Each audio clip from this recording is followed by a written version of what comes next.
Bir gün sənə yaxşı davranıb, ertəsi gün üz çevirən insanlara vaxtını sərf etməyi burax. Vaxt qiymətlidir.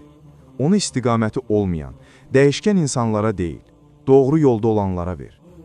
Sən doğru yoldan azdığında sənə xatırladacaq, unutduğunda sənə nəsihət verəcək, bilmədiyində yol göstərəcək. Qəlbini dünya üçün deyil, axirət üçün bəsləyəcək salih dostlar əldə et.